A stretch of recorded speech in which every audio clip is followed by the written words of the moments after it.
Nadamay sa umano'y away pamilya ang isang aso sa Maynila. Ang alagang aso kasi, pinagpapalo ng isang lalaki dahil sa galit. Desidido siyang ireklamo ng may-ari. Ang mainit na balita hatid ni EJ Gomez. Kalunos-lunos ang sinapit ng isang aso sa Punta Santa Ana, Maynila matapos pagpapaluin ng isang lalaking tila nag-amok umano sa lugar noong linggo.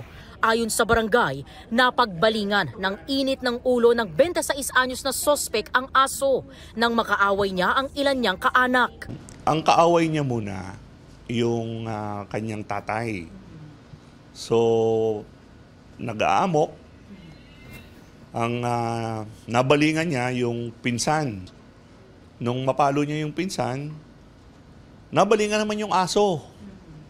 So doon, pinalo din niya yung aso. So nasaktan yung aso. Parang dumadaing yung aso, umiiyak. Sa pool sa CCTV, ang panunugod ng sospek sa kanyang lalaking pinsan na nakatambay sa labas ng isang tindahan. Pagkatapos niyan, nakita ang sospek na may hawak na pamalo. Hindi na nakuna ng CCTV ang mga sumunod na tagpo, pero dun na raw ang paulit-ulit na pananakit ng lalaki sa aso. Panalo ni Kuya Kim.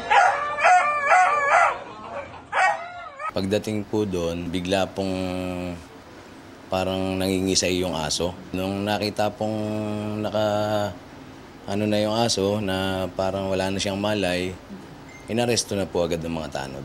Nung magawa naman, nung suspect, inamin naman, sumuko siya, hindi siya tumakas or nag-resist. Na-recover sa sospek ang ginamit na pamalo. Ang pang-aabuso sa aso, nasaksihan ng kanya mismong amo. Maglalaba raw siya noon at pinalabas lang niya para dumumi ang kanyang alaga. Then, nung nakabili na po ako ng sabon nun, pagbalik ko po, nakita ko na lang po na hinapos niya po yung aso namin sa ulo po. Then, nung nakita ko po yun, natulala na lang po ako.